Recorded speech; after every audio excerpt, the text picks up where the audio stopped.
I discovered my stepsister Brooke scheduled her wedding for the exact same date as mine, deliberately sabotaging my big day. Our parents chose Brooke's ceremony over mine, leaving me devastated and alone at the altar, with only my fiancé Jake's family present. The betrayal cut deep as I realized my own father and stepmother prioritized my stepsister's happiness over mine. Standing in my empty reception hall, I made a life-changing decision that would shock everyone who abandoned me. 6 months before what should have been the happiest day of my life, I sat in my cramped Chicago apartment surrounded by wedding magazines and vendor contracts, carefully planning every detail of my dream celebration. My name is Corinne, and at 25, I thought I had everything figured out. I worked as a marketing coordinator for a mid-sized consulting firm, engaged to Jake, a pediatric nurse whose gentle nature and unwavering support made me believe in fairy tale endings. We had been together for 3 years, engaged for 8 months, and I genuinely believed our families would come together to celebrate our love. My family situation was complicated, though I tried not to let it bother me. 3 years earlier, my father David had remarried Linda, a woman who brought her 23-year-old daughter Brooke into our lives. The adjustment period was rocky, but I made genuine efforts to build relationships with my new family members. Brooke seemed sweet enough, always asking about my wedding plans, with what appeared to be genuine interest and excitement.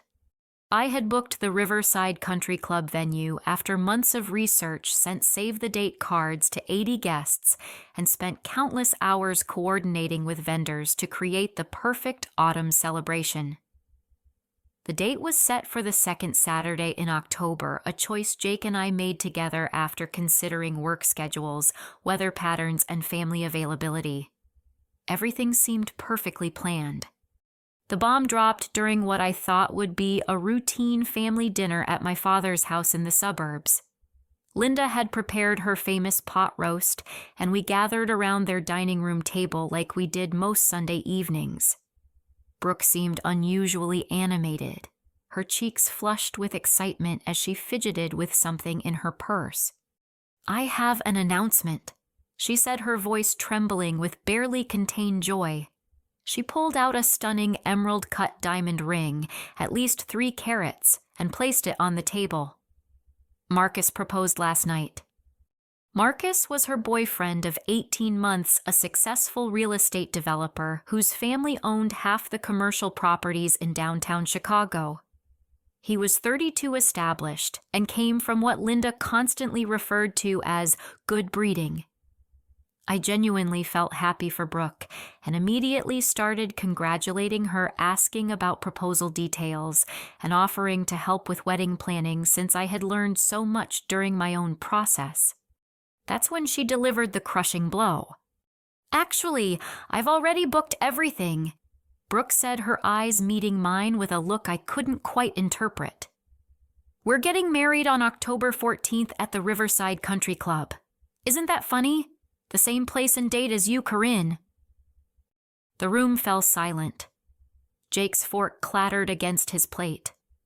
My father and Linda exchanged a meaningful glance that made my stomach drop. October 14th was my wedding date, the date I had chosen, booked, and announced to everyone 6 months earlier. "That's my date," I said quietly, hoping there had been some misunderstanding. "You know that's my wedding date, Brooke. We've talked about it dozens of times." "Oh, I know," she replied with a smile that didn't reach her eyes. "But Marcus's family has connections with the country club ownership, and they could only accommodate us on that specific date. Since Marcus is so much more established than Jake and his family is so prominent in the community, we thought it made sense for us to take the prime slot." My father cleared his throat uncomfortably. "Corinne, sweetheart, maybe you could consider moving your date. I mean, Marcus comes from such an influential family, and this marriage could really benefit all of us. His father owns the development company that built those luxury condos downtown. This connection could open doors for our whole family. I stared at my father in disbelief. The man who had raised me, who had walked me to school every day until I was 12, who had taught me to ride a bicycle and helped with homework, was suggesting I change my wedding date to accommodate my stepsister's last-minute announcement. "Dad, I've already paid deposits," I said, my voice growing stronger despite the shock. "I've sent invitations. People have made travel arrangements. Jake and I chose this date specifically because it worked for everyone's schedules." Linda placed her hand on my father's arm, a gesture that somehow felt possessive rather than supportive. "Corinne, dear, surely you understand that sometimes we need to be flexible for the greater good of the family. Brooke's marriage to Marcus represents such an opportunity for social advancement. Your wedding, while lovely, I'm sure doesn't carry the same weight in terms of family positioning." Jake reached for my hand under the table, squeezing it tightly.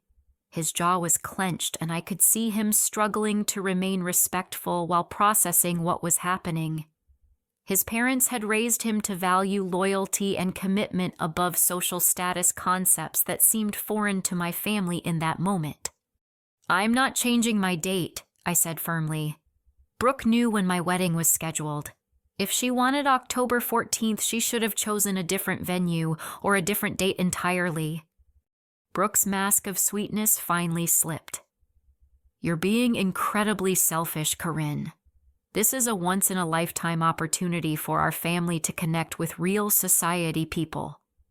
Can't you think about someone other than yourself for once?" The accusation hit like a physical blow.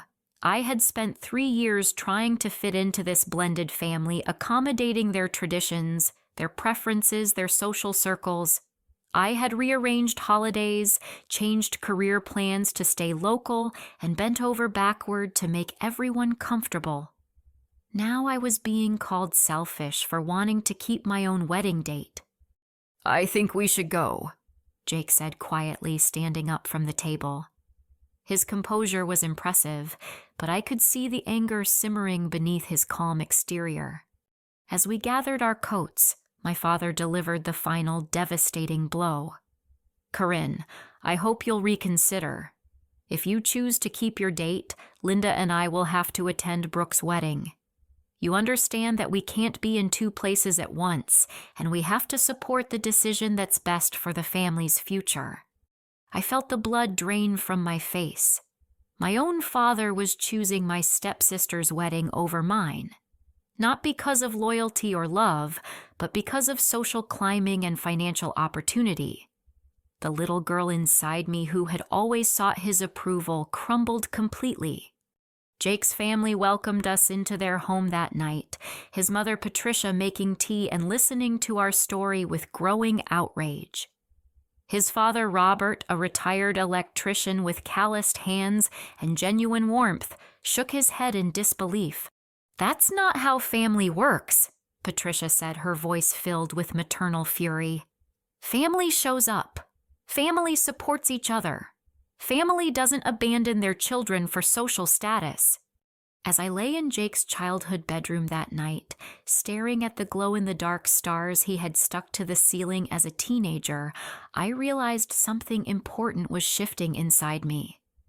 The pain of my family's betrayal was transforming into something else entirely. For the first time in my adult life, I was beginning to understand the difference between people who claim to love you and people who actually show up when it matters. The next 2 weeks revealed the true extent of Brooke's calculated campaign to destroy my wedding. What I had initially interpreted as unfortunate timing and family pressure became clearly recognizable as deliberate sabotage designed to force me into submission. It started with my florist, a sweet woman named Margaret, who had worked with brides for 30 years. She called on a Tuesday morning, her voice filled with apologetic embarrassment.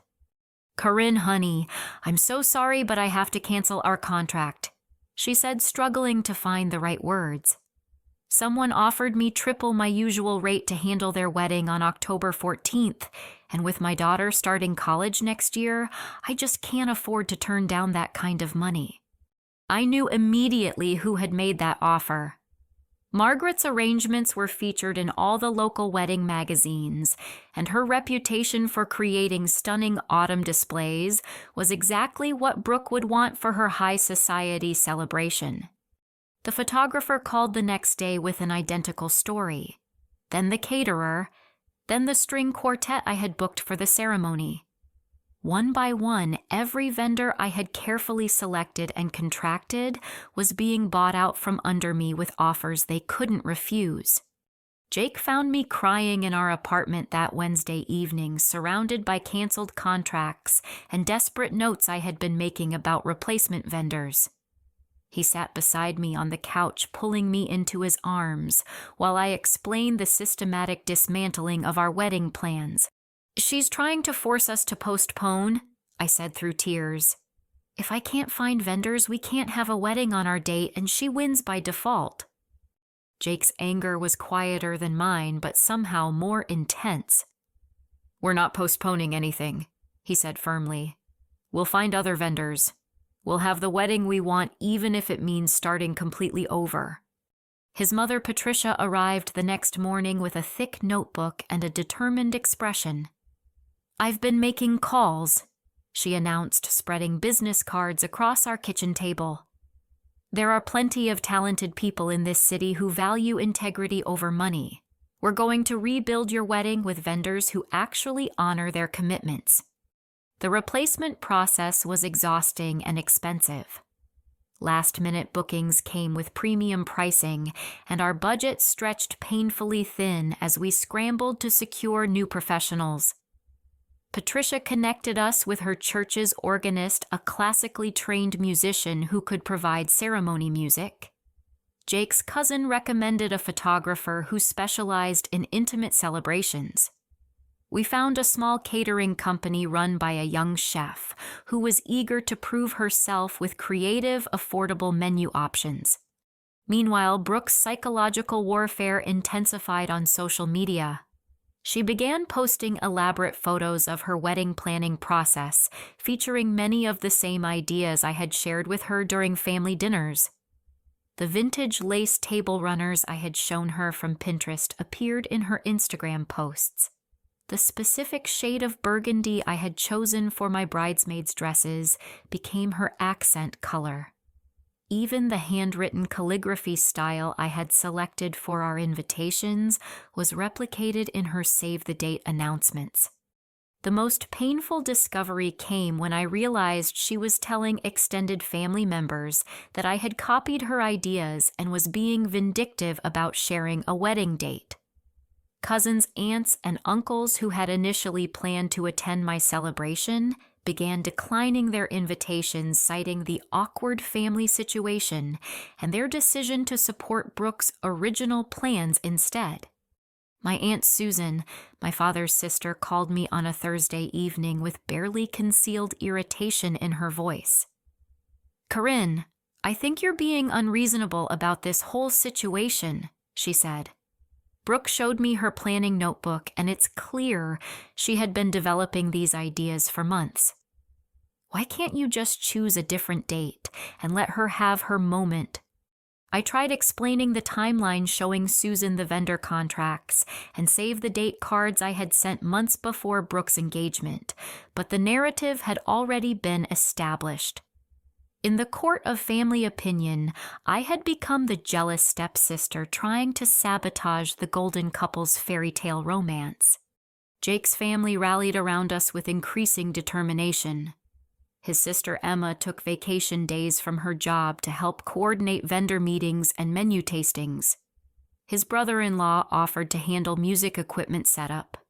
His grandmother donated her late mother's pearl necklace for me to wear as something old. The contrast between their unwavering support and my family's abandonment was stark and heartbreaking.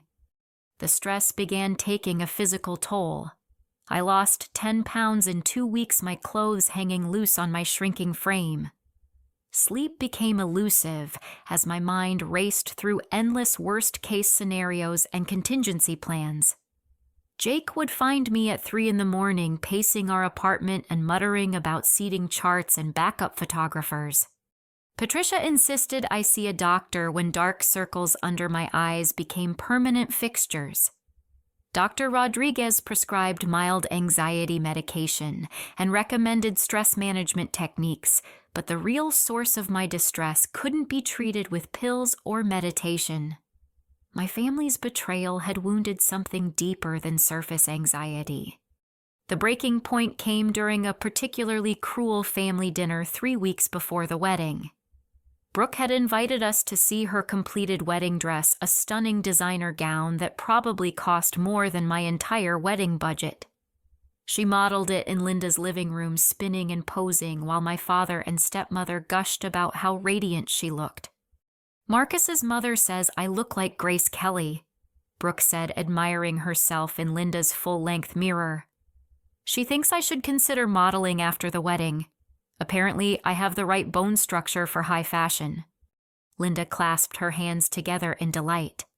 "Oh, wouldn't that be wonderful, a model in the family? Think of the connections we could make in the fashion industry." My father nodded approvingly. "Marcus's family certainly has the right social connections to make something like that happen. This marriage is going to open so many doors for all of us." I sat in their living room watching my family celebrate a woman who had systematically destroyed my wedding plans and felt something cold and final settle in my chest. These people didn't love me. They loved what I could potentially offer them, and when someone better came along, their loyalty shifted without hesitation. Jake squeezed my hand, recognizing the moment of absolute clarity in my eyes. We left without saying goodbye, walking to his car in silence, while Brooke's laughter echoed behind us. That night, as Jake held me while I cried myself to sleep, I made a decision that would change everything. I was done trying to earn love from people who didn't value me. I was done accepting crumbs of affection from family members who saw me as disposable.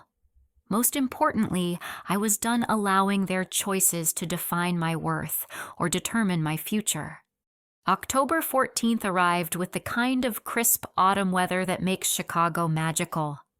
Golden leaves drifted past our apartment windows, and the morning sun cast everything in warm, honey-colored light. Under different circumstances, it would have been the perfect wedding day I had always imagined. I woke up at 6 in the morning in Jake's childhood bedroom, having spent the night at his parents' house according to tradition. Patricia had prepared a beautiful breakfast spread, complete with fresh flowers and my favorite blueberry muffins. Jake's sister Emma arrived early with professional makeup supplies and a genuine smile that helped ease the knots in my stomach. The absence of my own family felt like a physical weight in the room. No mother to help zip my dress, no father pacing nervously and making jokes about losing his little girl, no bridesmaids giggling over mimosas and sharing memories. Just Emma, Patricia, and me preparing for a ceremony that felt both intimate and heartbreakingly small. My wedding dress hung in the corner, a simple but elegant design I had found at a boutique during a rare moment of optimism weeks earlier. It wasn't the designer gown I had originally envisioned, but it was mine purchased with money Jake and I had saved together, and it represented our commitment rather than anyone else's expectations. Emma worked magic with makeup, creating a natural look that highlighted my features without hiding the genuine emotions of the day. Patricia styled my hair in soft waves, incorporating her grandmother's pearl necklace in a way that felt both traditional and personal. Their gentle care and unwavering support provided the maternal comfort I desperately needed. "You look absolutely beautiful," Patricia said, tears gathering in her eyes as she fastened the necklace clasp. "Jake is going to lose his mind when he sees you."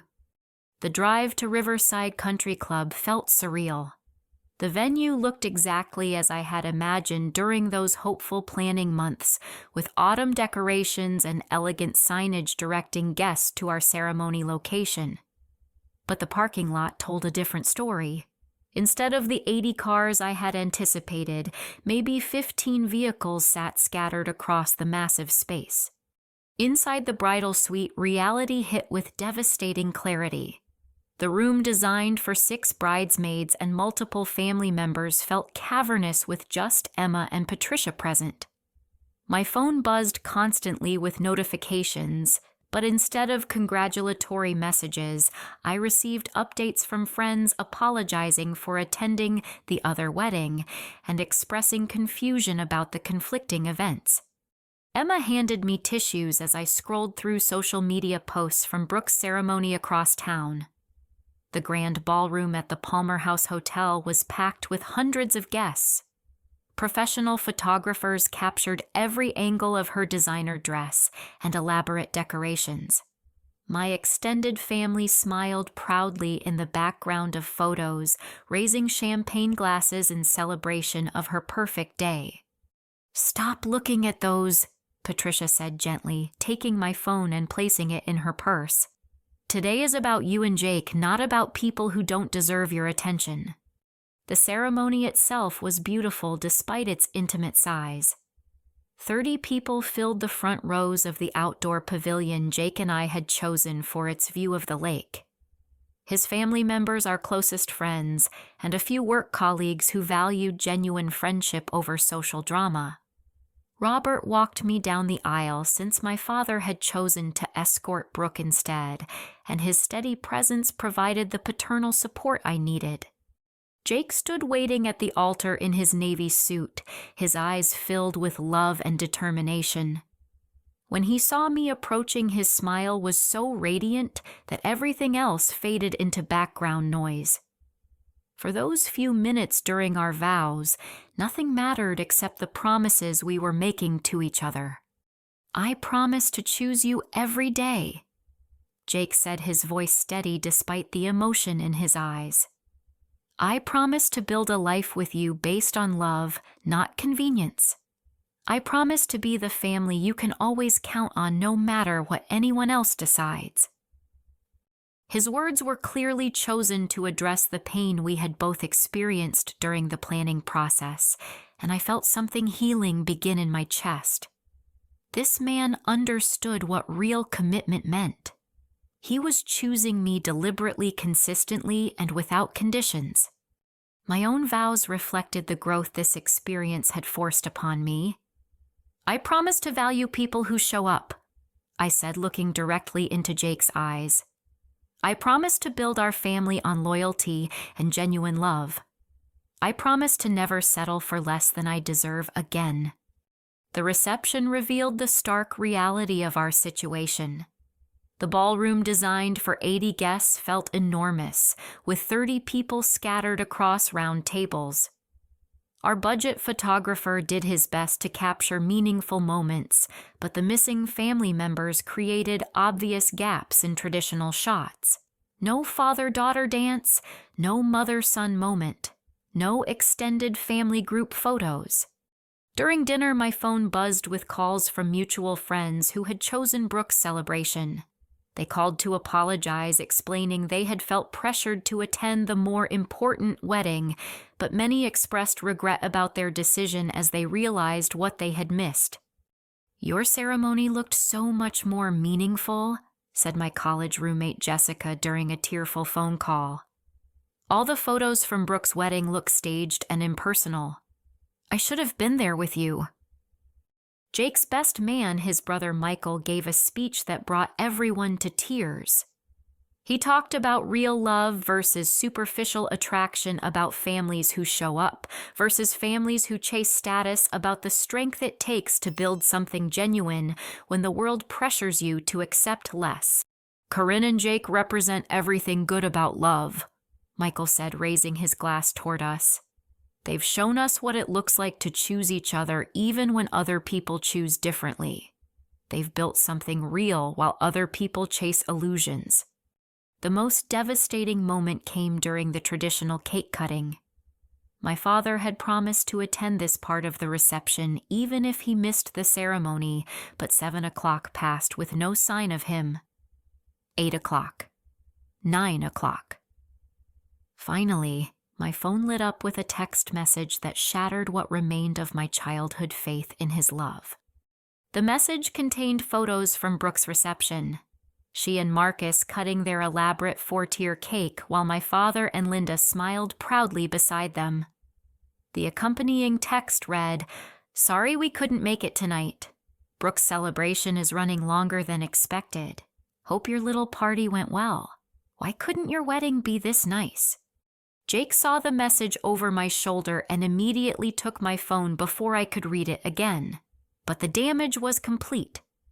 My own father had not only chosen my stepsister over me, he had insulted my celebration while praising hers. The little girl who had spent 25 years seeking his approval finally understood that no amount of achievement or goodness would ever be enough for a man who valued status over substance. Emma found me crying in the bathroom 20 minutes later, my carefully applied makeup streaming down my cheeks as the weight of abandonment crashed over me. She held me while I sobbed, not offering empty reassurances, but simply providing the comfort I needed to process this final betrayal. "They don't deserve you," she said quietly. "They never deserved you. But we're your family now, and we're never going anywhere." The reception ended early with our small group of guests offering hugs and congratulations before heading home to their own lives. Jake and I stood alone in the ballroom surrounded by leftover food and empty tables, processing what should have been the happiest day of our lives. But as we danced to our song in that nearly empty room, something shifted inside me. The pain was real, but it was clarifying rather than destroying. I had married a man who chose me consistently. I was surrounded by people who valued integrity over image. Most importantly, I was free from the exhausting cycle of seeking approval from people who would never offer genuine love. "I love you, Mrs. Patterson," Jake whispered as we swayed together in the dim ballroom lighting. "I love you too," I replied, and for the first time all day, I felt genuinely happy. And I think this is just the beginning. Jake and I canceled our planned honeymoon to Hawaii, choosing instead to spend the week after our wedding regrouping and processing what had happened. We stayed in our Chicago apartment ordering takeout and talking for hours about our future together. The money we had saved for the tropical vacation became seed funding for something much more important, my new life direction. The morning after our wedding, I woke up with crystal clear certainty about what needed to change. I had spent years working in marketing coordination, helping other companies build their dreams while accepting a modest salary and limited growth opportunities. The experience of planning my own wedding despite all the obstacles had revealed a passion and talent I had never fully recognized. I want to become a wedding planner. I told Jake over coffee that Tuesday morning, still wearing my honeymoon pajamas, while autumn rain streaked our apartment windows. I want to help other brides create beautiful celebrations without dealing with the kind of manipulation and betrayal we experienced. Jake's response was immediate and enthusiastic. "That's brilliant," he said, reaching across our small kitchen table to take my hands. "You're naturally gifted at organization and coordination, and you understand what real celebration should feel like versus superficial show." We spent the next 3 days researching the wedding planning industry in Chicago. I discovered a significant gap in the market for affordable luxury planning services. Most established planners charged premium prices that excluded middle-class couples, while budget options often provided minimal actual coordination. Young professionals like Jake and me needed something in between sophisticated planning with realistic pricing. I decided to launch my business in secret, keeping my family completely unaware of my new venture. They had made their priorities clear by choosing Brooke's social climbing over my genuine celebration. Now I would build something meaningful without seeking their approval or involvement. The business name came to me during a long walk along Lake Michigan that Thursday afternoon. Second Chance Celebrations represented exactly what I wanted to offer: the opportunity for couples to create their dream wedding, even after facing disappointment or obstacles. It also symbolized my own fresh start, building a career based on my values rather than other people's expectations. Jake supported my entrepreneurial dreams with both emotional encouragement and practical assistance. He helped me create a business plan, research licensing requirements, and develop financial projections. His steady income as a pediatric nurse provided the security I needed to take risks with my career, and his unwavering belief in my abilities gave me confidence to pursue something ambitious. My first client came through an unexpected source. Jake's cousin Sarah had been dating her boyfriend Tom for 4 years, and he finally proposed during a weekend trip to Wisconsin. When she mentioned her engagement at Sunday dinner with Jake's family, Patricia immediately suggested she consider hiring me as her wedding planner. "Corinne planned the most beautiful, meaningful wedding I've ever attended," Patricia told Sarah enthusiastically. "Everything was coordinated perfectly, and she handled so much stress with incredible grace. She has a real gift for making celebrations special." Sarah was hesitant at first, worried about mixing family relationships with business arrangements. But when I showed her my portfolio of vendor research and detailed planning templates, she realized I could provide professional-level service at a fraction of traditional planner costs. "I can't afford those fancy wedding planners who charge $15,000, Sarah admitted during our first meeting. "But I also can't plan everything myself while working full-time and planning a move to Milwaukee. You seem like the perfect solution." Sarah's wedding became my testing ground for innovative planning strategies.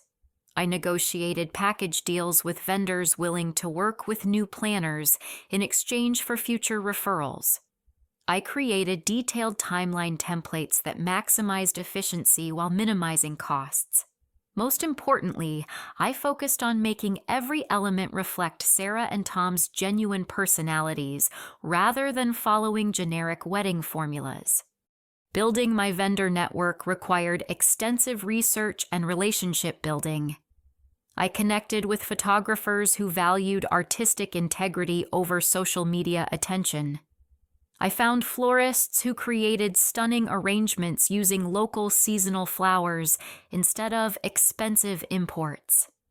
I discovered caterers who specialized in creative, affordable menus that impressed guests without breaking budgets. The planning process for Sarah's wedding taught me valuable lessons about client communication and expectation management. I developed detailed contracts that protected both parties while ensuring clear understanding of services and responsibilities. I created emergency backup plans for every potential problem, having learned from my own wedding experience that vendors could be unreliable. Sarah's celebration took place 6 weeks after my own wedding at a charming venue in downtown Milwaukee. Everything went perfectly. The flowers were stunning, the food was delicious, and the photography captured genuine emotion throughout the day. Most importantly, Sarah and Tom felt completely supported and stress-free, allowing them to enjoy their celebration instead of worrying about coordination details. The success of Sarah's wedding generated immediate word-of-mouth referrals. Her guests asked for my business cards, and several couples contacted me within days to discuss their own planning needs. I realized I had stumbled onto something much bigger than a side business. There was genuine demand for the services I could provide. Jake encouraged me to quit my marketing job and pursue wedding planning full-time after my third client signed a contract. "You're happier doing this work than you've ever been at your office job," he observed correctly. "And you're already earning almost as much in part-time planning as you make in full-time marketing coordination." I gave my 2 weeks' notice on a Friday morning in December, walking into my supervisor's office with a mixture of nervous excitement and confident determination. My boss was disappointed to lose me, but understood my entrepreneurial ambitions. Several coworkers asked for my contact information, mentioning their own upcoming engagements and expressing interest in my services. Starting Second Chance Celebrations full-time allowed me to develop systems and processes that set my business apart from traditional wedding planners. I created detailed client workbooks that guided couples through decision-making processes while ensuring nothing was overlooked. I established relationships with reliable backup vendors for every service category. I developed a signature style that emphasized meaningful personalization over expensive decoration. The most rewarding aspect of my new career was helping couples navigate family drama and social pressures similar to what Jake and I had experienced. Many of my clients faced interference from parents' financial constraints or conflicting expectations about their celebrations. I became skilled at diplomatically managing difficult personalities while protecting my clients' vision and budget. By February, 3 months after launching my business, I had planned 8 weddings with a waiting list, extending into the following autumn. Each celebration was unique, reflecting the genuine personalities and values of the couples I served. Word-of-mouth referrals generated more inquiries than I could handle alone, and I began considering hiring an assistant to help manage the growing demand. The success felt deeply satisfying in ways that went beyond financial achievement. I was building something meaningful with my own skills and determination without depending on family approval or social connections. Every happy couple represented proof that authentic celebration was more valuable than superficial spectacle. Jake watched my transformation with pride and amazement. "You're becoming the person you were always meant to be," he told me one evening as I worked on vendor proposals at our kitchen table. "This experience with your family was horrible, but it forced you to discover your own strength and talent." I was finally understanding what he meant. The pain of my family's betrayal had been devastating, but it had also liberated me from seeking validation from people who would never offer genuine support. Building my own success felt infinitely more satisfying than trying to earn approval from individuals who valued status over substance. As winter melted into spring, my business grew beyond my most optimistic projections. I had helped create dozens of meaningful celebrations, built relationships with reliable vendor partners, and established a reputation for integrity and creativity in Chicago's competitive wedding industry. Most importantly, I had discovered that my greatest strength came from my authenticity rather than my willingness to please others. Spring brought an explosion of growth for Second Chance Celebrations that exceeded my wildest expectations. Word-of-mouth referrals from satisfied clients created a snowball effect, and by May, I had planned 23 weddings with bookings extending 18 months into the future. The business that started as personal healing had transformed into a legitimate success story. The breakthrough moment came when Rebecca Martinez, a features writer for Chicago Magazine, attended one of my client weddings as a guest. She was so impressed by the coordination and personalization that she approached me during the reception to discuss featuring my business in their annual Best of Chicago wedding issue. "I've been covering weddings for 8 years, Rebecca told me as we stood near the elegantly decorated dessert table I had designed for the couple. "I can usually tell within minutes whether a planner truly understands celebration or just follows expensive formulas. You clearly have something special here." The Chicago Magazine article titled "Rising Star Local Planner Creates Affordable Luxury" featured a 4-page spread with photos from 3 different weddings I had coordinated. The writer praised my ability to create sophisticated celebrations that reflected couples' genuine personalities while staying within realistic budgets. She highlighted my innovative vendor partnerships and my signature approach to meaningful personalization. The magazine feature generated an immediate surge in inquiries. My phone rang constantly for 2 weeks after the article appeared, with couples from across the Midwest expressing interest in my services. I realized I needed to expand my capacity quickly or risk disappointing potential clients who had been inspired by the coverage. Jake helped me develop a strategic growth plan that included hiring employees and potentially opening additional locations.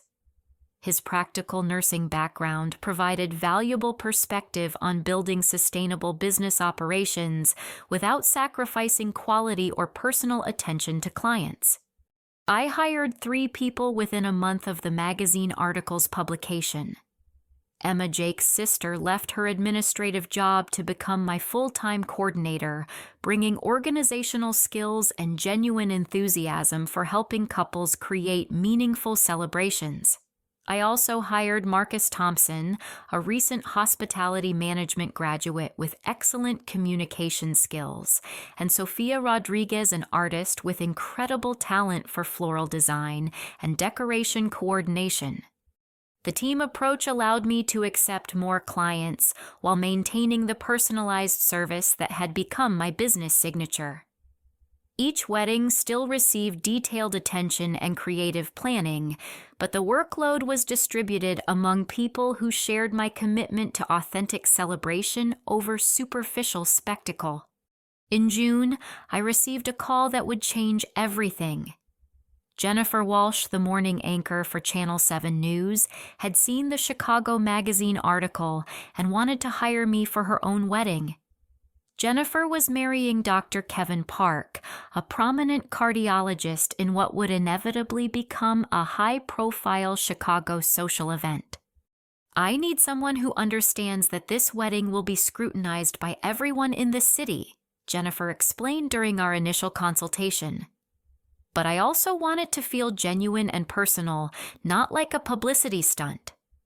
Everything I've read about your work suggests you know how to balance public attention with private meaning. Jennifer's wedding became the most challenging and rewarding project of my career. The guest list included politicians, celebrities, and business leaders, requiring security coordination and media management alongside traditional planning responsibilities. But Jennifer and Kevin were genuinely lovely people who wanted their celebration to reflect their values and relationship rather than their public profiles. The wedding took place at the Chicago Botanic Garden in September, with 300 guests attending a ceremony that managed to feel both elegant and intimate. Local television covered the event, featuring interviews with Jennifer about her planning experience and highlighting the meaningful details that made her celebration unique. During one televised interview, Jennifer specifically praised my work. "Corinne Patterson at Second Chance Celebrations made our dream wedding possible," she said directly to the camera. She understood exactly what we wanted and created something beautiful that truly reflected who we are as a couple. The television exposure launched my business into a completely different category of recognition. National wedding magazines requested interviews about my planning philosophy and innovative vendor partnerships. The Chicago Tribune featured my business as part of their Entrepreneurs to Watch series, praising my rapid growth and client satisfaction rates. Most importantly, couples began traveling from other states to work with me.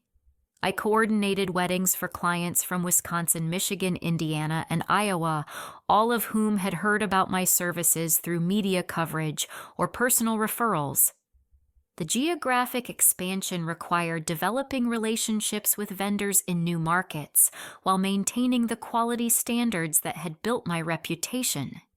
By October, exactly 1 year after my own wedding, Second Chance Celebrations had grown from a personal healing project into a regional wedding planning company with 12 employees and bookings extending 2 years into the future.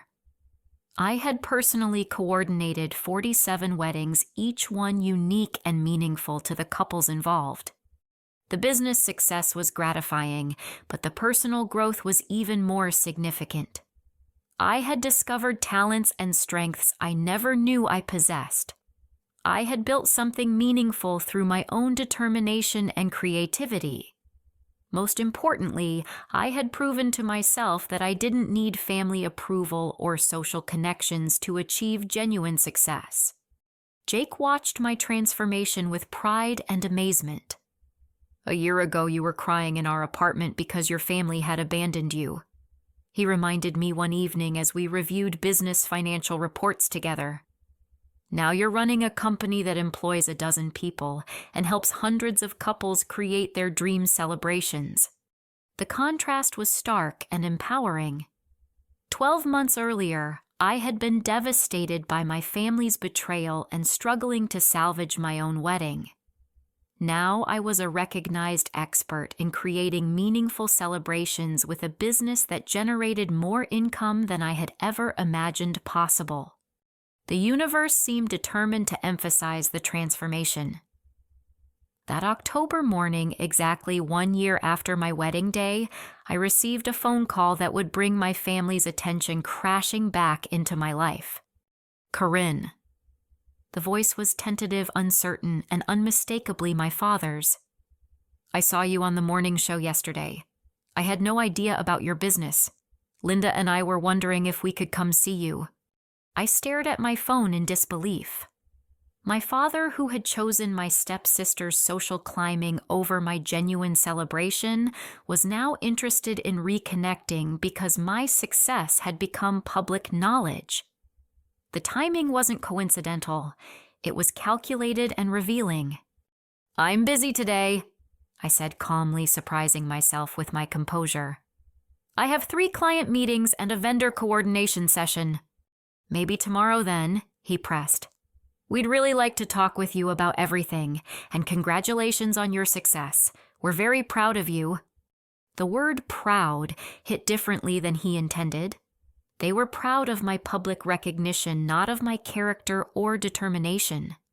They wanted to associate themselves with my achievements now that they carried social value. "I'll think about it," I said, ending the call without committing to anything.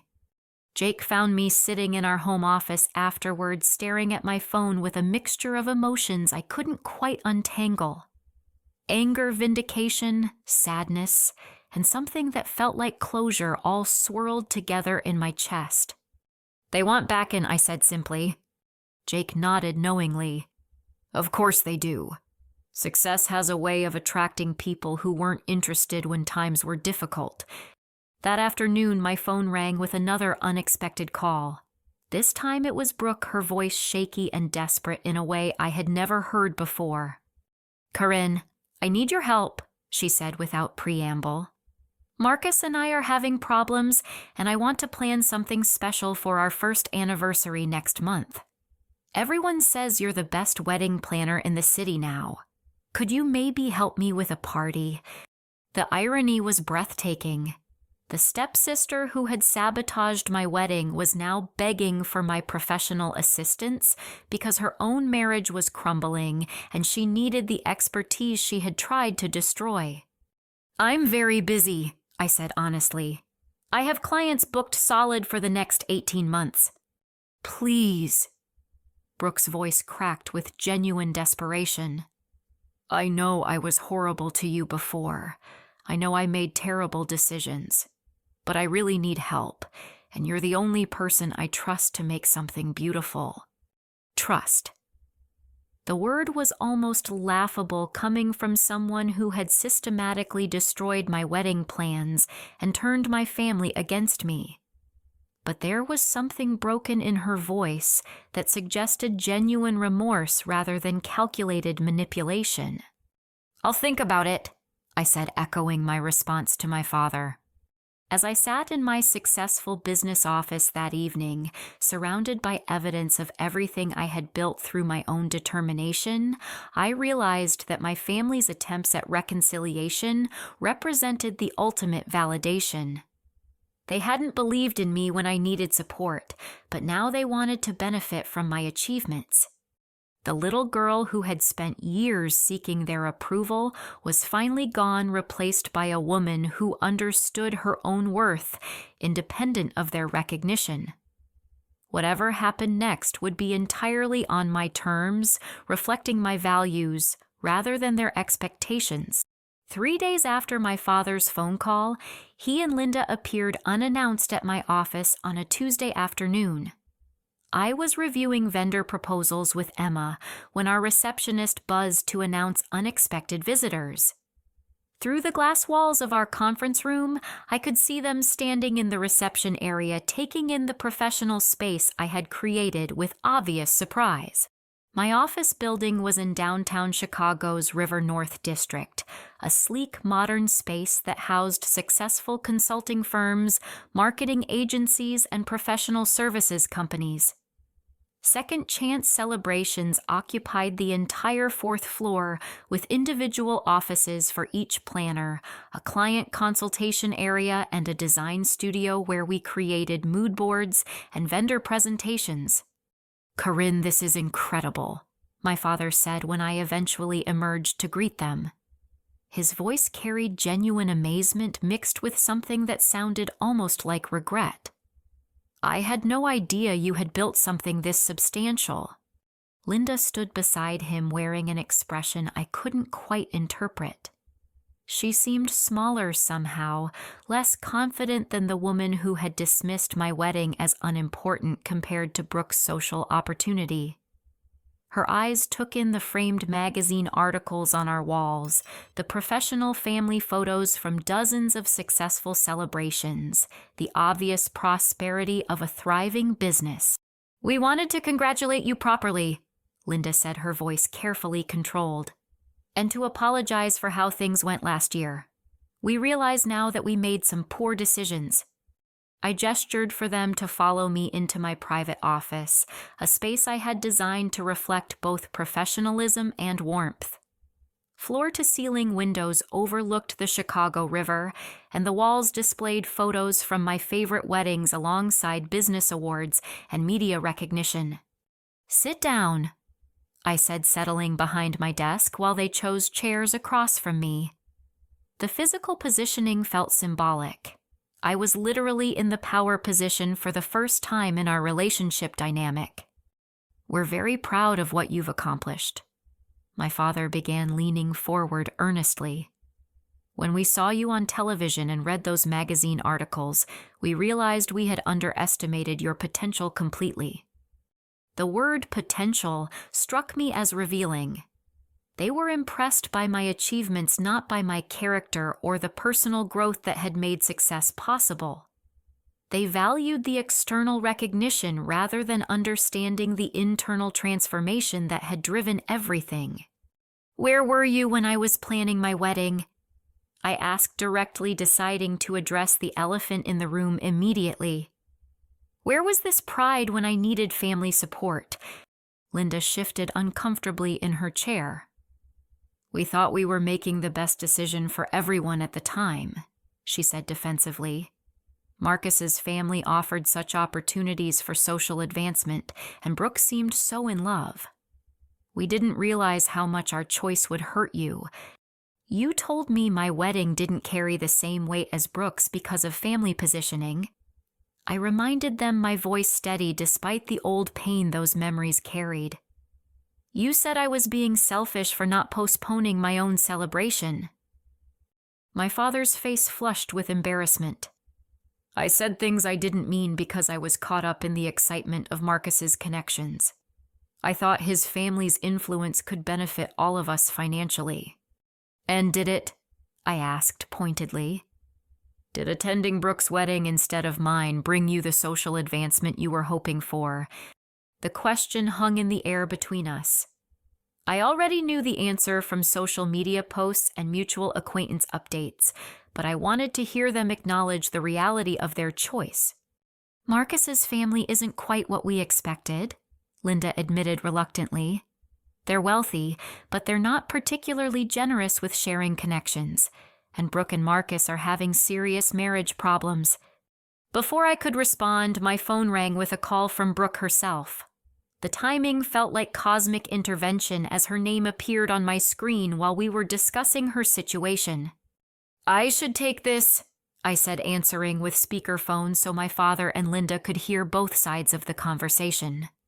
"Corinne, please don't hang up." Brooke's voice filled the office, high-pitched with anxiety. "I really need to talk to you about planning our anniversary party. Marcus says if we don't do something to fix our relationship, he's going to file for divorce." "What's wrong with your marriage?" I asked, genuinely curious despite our complicated history. Brooke's answer came in a rush of desperate honesty. "Everything. Marcus is having an affair with his business partner. He says I'm superficial and boring, that I don't have any real substance or personal interests. He married me because I looked good at social events, but he doesn't actually like me as a person." The admission hung in the air like a confession. Brooke had gotten exactly what she thought she wanted, a wealthy husband from a prominent family. But the marriage based on status and appearance rather than genuine compatibility was crumbling under the weight of its shallow foundation. "I'm so jealous of what you and Jake have," she continued, her voice breaking. "You married someone who actually loves you for who you are. I married someone who sees me as an accessory, and now he's replacing me with someone more interesting." Linda gasped audibly at her daughter's revelation. The fairy tale marriage she had prioritized over my genuine celebration was proving to be as hollow as Jake and I had suspected. "I also need to apologize," Brooke said, her words tumbling out rapidly. "I sabotaged your wedding because I was insecure and jealous. You always seemed so confident and capable, and I was terrified that people would compare us and realize I didn't have any real substance. I thought if I could make my wedding bigger and more impressive, nobody would notice that I was just pretending to be someone worth celebrating." The honesty was shocking in its completeness. Brooke was admitting not just to sabotage, but to the deeper insecurities that had driven her destructive behavior. She had recognized something authentic in my relationship with Jake and had tried to diminish it because it highlighted the superficiality of her own romance. "You copied my wedding ideas because you didn't have any of your own," I said, the pieces finally clicking together completely. "Yes," she whispered. "I've never had original ideas about anything important. I've always just copied what other people did and tried to make it more expensive. I thought if I spent enough money and invited enough important people, nobody would notice that I didn't actually know what I wanted." My father and Linda sat in stunned silence, processing the revelation that their golden couple's marriage was built on deception and insecurity. The social advancement they had sacrificed my happiness to achieve had been an illusion from the beginning. "I'll consider helping with your anniversary party," I said carefully. "But first you need to be honest with Marcus about what you want from your marriage, and you need to apologize sincerely for what you did to my wedding." "I will," Brooke promised. "I'll do whatever it takes to make this right." After ending the call, the office felt heavy with unspoken truths.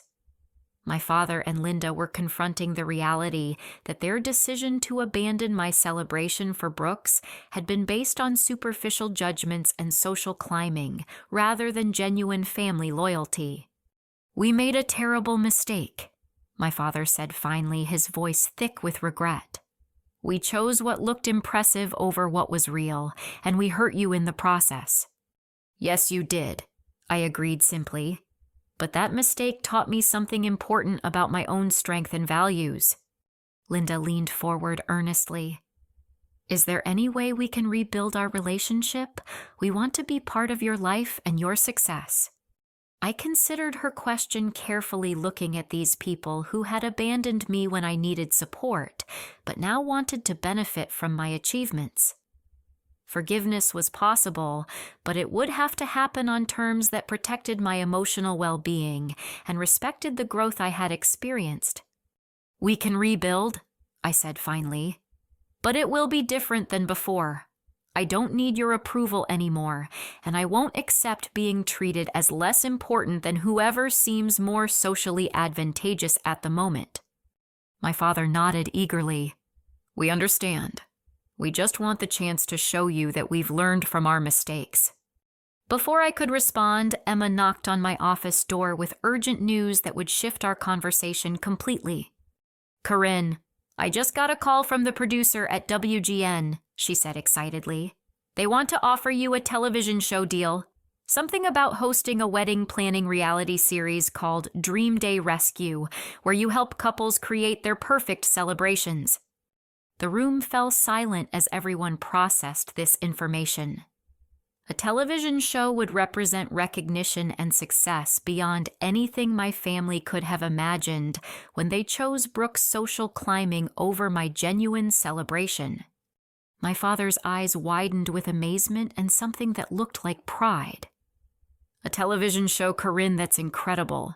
We had no idea you had achieved this level of success." "Because you weren't paying attention," I said calmly. "You were focused on status and connections rather than character and genuine achievement." Linda reached across the desk toward me, her expression sincere. "We want to celebrate your success now. We want to be the family you deserve." I looked at these people who had caused me so much pain, but were now offering genuine remorse and support. Forgiveness didn't mean forgetting, but it might mean allowing space for growth and change on both sides. "We'll see," I said, neither accepting nor rejecting their offer.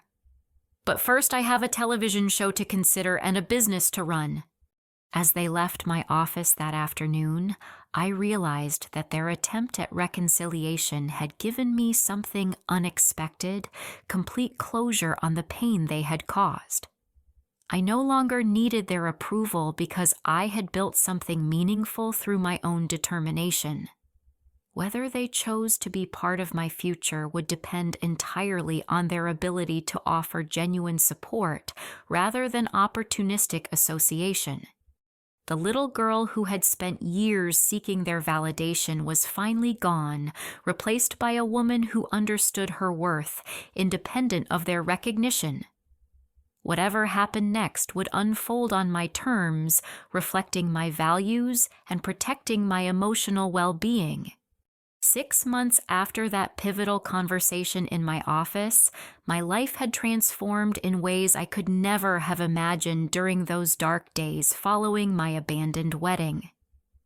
Dream Day Rescue premiered on the WE network to surprisingly strong ratings, featuring my team and me helping couples navigate wedding planning challenges while staying true to their genuine values and relationships. The show's concept was simple but powerful. Each episode featured a couple facing obstacles similar to what Jake and I had experienced, whether from family interference, budget constraints, or social pressures. My role was to help them create meaningful celebrations that reflected their authentic selves rather than external expectations. The producers had been drawn to my personal story and professional philosophy, recognizing that viewers would connect with someone who had overcome genuine adversity. The first season followed 12 couples through their planning processes, showing the real work of coordination, vendor negotiation, and family diplomacy that creates successful celebrations. Unlike other wedding shows that focused on expensive spectacle, Dream Day Rescue emphasized meaningful personalization and practical problem-solving that regular couples could actually implement. Viewer response was overwhelmingly positive. Social media filled with messages from engaged couples thanking me for showing them that beautiful weddings were possible without enormous budgets or perfect family support. The show's tagline, "Authentic Celebration Starts with Authentic Love," resonated with audiences tired of unrealistic wedding expectations promoted by traditional media. The television success launched my business into national recognition. Second Chance Celebrations expanded to 5 locations across the Midwest, employing 43 people and coordinating more than 200 weddings annually. but the growth never compromised our commitment to personalized service and meaningful celebration. My relationship with my family evolved slowly and carefully over those months. True to my conditions, reconstruction happened entirely on my terms, with clear boundaries that protected my emotional well-being while allowing space for genuine change. My father began attending therapy to understand how his choices had affected our relationship. During one particularly meaningful conversation, he acknowledged that his abandonment of my wedding had reflected his own insecurities about social status rather than any deficiency in my celebration or character. I was so focused on what other people might think that I forgot to consider what was actually important, he admitted during a quiet dinner at Jake's parents' house. I failed as your father that day, and I understand why you needed to succeed without me. Linda's transformation was even more dramatic. She enrolled in counseling to address her own social anxieties and competitive tendencies that had driven her favoritism toward Brooke. She also began volunteering with a nonprofit organization that provided wedding planning services for military families using skills she learned from observing my business to help couples with limited resources create meaningful celebrations. I want to contribute something positive instead of just criticizing other people's efforts, she explained when she told me about her volunteer work. I realize now that real celebration comes from genuine love, not expensive decoration. Brooke's journey was perhaps the most remarkable of all. Her marriage to Marcus ended in divorce 6 months after my office confrontation, but the dissolution freed her to discover her own identity and interests for the first time in her adult life. She enrolled in community college to study graphic design, revealing artistic talents that had been suppressed by her focus on social conformity. More importantly, she became one of my most dedicated employees. Starting as an administrative assistant, she gradually learned wedding coordination skills while developing genuine expertise in digital design and social media marketing. Her understanding of insecurity and superficiality made her especially effective at helping clients navigate family pressures and social expectations. Working with you taught me the difference between looking successful and actually being successful, she told me during her 6-month performance review. I spent so much energy pretending to be someone impressive that I never developed into someone genuinely worth knowing. The personal growth she demonstrated was authentic and consistent. She apologized sincerely not just to me, but to Jake's family, acknowledging how her actions had affected their celebration too. She also reached out to vendors she had manipulated during her sabotage campaign, making financial amends where possible and rebuilding professional relationships based on integrity rather than exploitation. Jake watched these family transformations with amazement and protective concern. His love and support had been unwavering throughout my business growth and family reconciliation, but he remained vigilant about protecting my emotional well-being from potential manipulation or regression. "I'm proud of how you've handled this," he told me one evening as we reviewed applications for our latest team expansion. "You've allowed them space to change while maintaining the boundaries you need to feel safe." Our own relationship grew stronger through every challenge and success. Jake's quiet strength and consistent loyalty had provided the foundation that made my professional achievements possible. More importantly, his genuine love had taught me to value substance over appearance, character over status, and authentic partnership over superficial compatibility.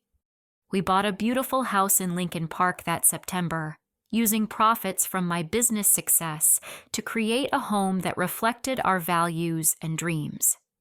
The house became a gathering place for Jake's family, my reconciling family, and the dozens of couples we had helped create meaningful celebrations.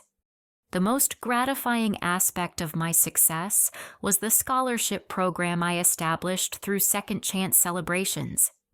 The Authentic Dreams Scholarship provided free wedding planning services for young women who were starting businesses after experiencing family rejection or emotional abandonment. Each year, we coordinated celebrations for 6 couples while mentoring the brides in entrepreneurship and self-advocacy. Every woman deserves to be celebrated for who she truly is, I explained during the scholarship announcement press conference. Sometimes the people who hurt us most become the catalyst for discovering our own strength and potential. The program generated national media attention and inspired similar initiatives at other wedding planning companies. But for me, it represented something more personal, the transformation of my own pain into meaningful support for other women facing similar challenges. The second anniversary of my original wedding day brought perspective that would have been impossible to imagine during those dark October moments 2 years earlier. Jake and I celebrated privately, looking through photos from our small but meaningful ceremony and reflecting on everything that had grown from that foundation. "Do you ever regret how our wedding day went?" Jake asked as we sat together on our back patio watching sunset paint the Chicago skyline in golden light. "Never," I said without hesitation. "That day taught us what really matters and who we can count on. Everything good that happened afterward grew from those lessons." The business continued expanding beyond my most optimistic projections. Publishers offered me a book deal to share wedding planning strategies and personal resilience techniques. Speaking bureaus requested presentations about entrepreneurship, family dynamics, and authentic success. The little girl who had been abandoned by her family had become a woman whose expertise and wisdom were sought by audiences across the country. But the most meaningful recognition came from couples whose celebrations we had coordinated. Thank you cards filled multiple scrapbooks sharing stories about how our planning services had helped them navigate family drama, budget constraints, and social pressures to create weddings that truly reflected their relationships. "You showed us that our love was more important than anyone else's expectations," wrote Maria and David from Milwaukee. "Our wedding was exactly what we wanted, and your support made it possible."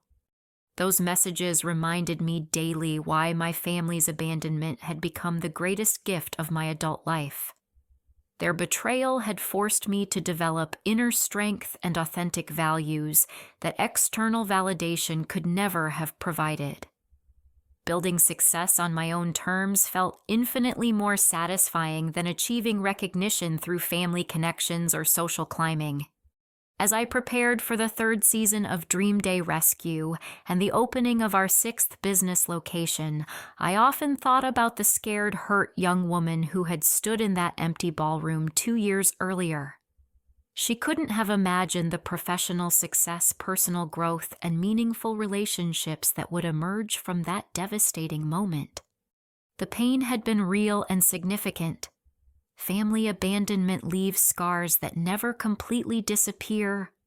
But those experiences had also revealed strengths and capabilities I might never have discovered under easier circumstances. Sometimes the people who hurt us most become unwitting catalysts for discovering our true potential and authentic selves. My relationship with my family would never return to its original dynamic, nor should it. We had all grown and changed through the consequences of our choices during that difficult period. But the new relationships we were building were based on mutual respect, clear boundaries, and genuine appreciation rather than obligation, guilt, or superficial connection. Jake's family remained the foundation of my support system, providing the consistent love and loyalty that had sustained me through every challenge. But my reconciling birth family added complexity and richness to my life that I had learned to navigate carefully and gratefully. Most importantly, I had learned to value my own judgment and trust my own instincts about relationships, opportunities, and life direction. The approval I had once desperately sought from family members seemed less important than the satisfaction of building something meaningful through my own determination and values. Standing in my thriving business office on a crisp December morning, surrounded by evidence of everything I had created through my own efforts, I felt profound gratitude for the journey that had brought me to this point. The abandoned bride had become a successful entrepreneur, supportive mentor, and genuinely happy woman whose life reflected her authentic self rather than other people's expectations. The little girl who had spent years seeking approval from people who didn't value her was finally gone, replaced by a woman who understood that the most meaningful recognition comes from within. Family isn't just about blood relations. It's about who shows up when you need them most and celebrates your success without jealousy or conditions. Sometimes the greatest gift disguised as devastating loss is the opportunity to discover who you really are when external validation disappears. My family's betrayal had felt like the end of the world, but it had actually been the beginning of my real life. Thank you for following my journey from abandonment to authentic success. Have you ever experienced family betrayal that ultimately led to positive transformation in your own life? How did you navigate rebuilding relationships while protecting your emotional well-being? Share your stories in the comments below, and don't forget to like this video, subscribe to hear more inspiring stories of resilience and growth, and share this message with anyone who might need encouragement to value their own worth independent of family approval. Remember, sometimes the people who hurt us most become the unexpected catalysts for discovering our true strength and potential. Keep fighting for the life you deserve.